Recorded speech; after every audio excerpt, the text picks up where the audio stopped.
ഇത്തവണത്തെ തെരഞ്ഞെടുപ്പിൽ യു.ഡി.എഫിന് ചരിത്ര വിജയമുണ്ടാകുമെന്ന് കോൺഗ്രസ് പ്രവർത്തക സമിതി അംഗം എ.കെ. ആന്റണി. ഒരു തരം, രണ്ട് തരം, മൂന്ന് തരം യു.ഡി.എഫ് ഭരണം ഉറപ്പിച്ചുവെന്നും എ.കെ. ആന്റണി പ്രതികരിച്ചു. തിരുവനന്തപുരത്ത് വോട്ട് ചെയ്ത ശേഷം മാധ്യമങ്ങളോട് പ്രതികരിക്കുകയായിരുന്നു ആന്റണി. കേരളത്തിലുടനീളം ഉയർന്ന ഭരണവിരുദ്ധ വികാരം ജനരോക്ഷമാകുന്ന കൊടുങ്കാറ്റായി രൂപപ്പെട്ടുവെന്നും ആന്റണി പറഞ്ഞു. 10 വർഷത്തെ ജനദ്രോഹ നടപടികൾക്ക് കണക്ക് ചോദിക്കാൻ ജനാധിപത്യ കേരളം കാത്തിരിക്കുകയാണ്. ജനാധിപത്യത്തിൽ നൽകാവുന്ന കടുത്ത ശിക്ഷ വോട്ടർമാർ ഈ സർക്കാരിന് നൽകും.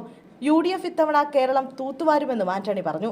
കഴിഞ്ഞ കാലത്ത് യു.ഡി.എഫിനെ എതിർത്ത എസ്.എഫ്.ഐയുടെ സ്ഥാപക പ്രസിഡന്റ് ഉൾപ്പെടെ തുടർഭരണത്തിനെതിരായി യു.ഡി.എഫിനൊപ്പം കൈകോർക്കുകയാണ്. ഇടതു പാർട്ടികളെ സ്നേഹിക്കുന്നവർ തുടർഭരണത്തിനെതിരാണ്.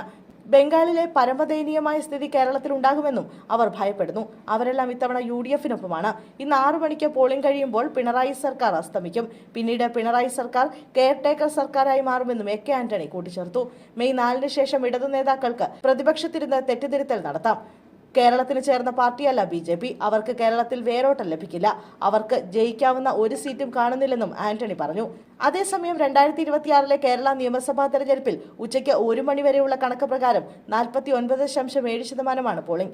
നിലവിലെ പ്രവണത തുടർന്നാൽ 80% കടക്കുമെന്നാണ് വിലയിരുത്തൽ. ചരിത്രത്തിലെ ഏറ്റവും ഉയർന്ന പോളിംഗ് മറികടക്കുക എന്നതാണ് തെരഞ്ഞെടുപ്പ് കമ്മീഷന്റെ പ്രധാന ലക്ഷ്യം. 1960 തെരഞ്ഞെടുപ്പിലാണ് 85.72% എന്ന റെക്കോർഡ് പോളിംഗ് രേഖപ്പെടുത്തിയിരിക്കുന്നത്.